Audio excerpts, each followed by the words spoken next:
नारायणं नमस्कृत्यं सर्वकर्माणि कारयेत्।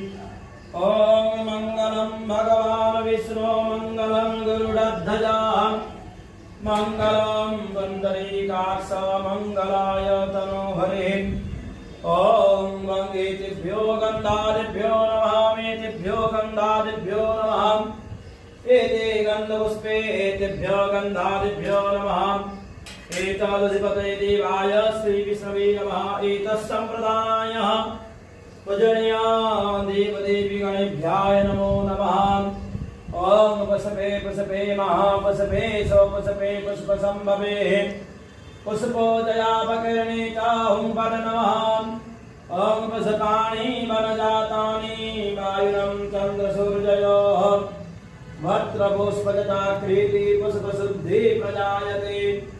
ॐ कलशामृतनामाशीष दत्तं केशवप्रिये केशवाते च नोमित्वं वरदा भवशोभणे।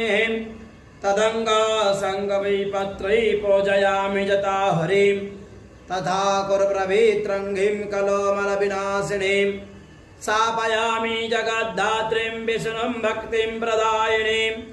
ॐ खण्डात् खण्डात् परो भन्ते परशं परशस्वरे एवानुदुर्वे पदं सहस्रेण शतेन च गन्धद्वारां दुराधरसं नित्यपुष्टं करिष्णीम् ईश्वरीं सर्वभूतानां ताम्योपहि श्रियम्। ॐ पुष्पकेतो राजारते सदाय सम्यग्भाय हुं पद नमः। ॐ ह्रीं आदरदक्तये कम्बल आसनाय नमः। अस्य आसनमन्त्रस्य मरुपृष्ठदेशे सुतलं छन्द कुर्मद्देवता आसने ववेशने विनियोगः। ॐ प्रेत्ते त्वया धृता लोका देवी त्वं विष्णुना धृताः तञ्च धारयमं नित्यं प्रवृत्तं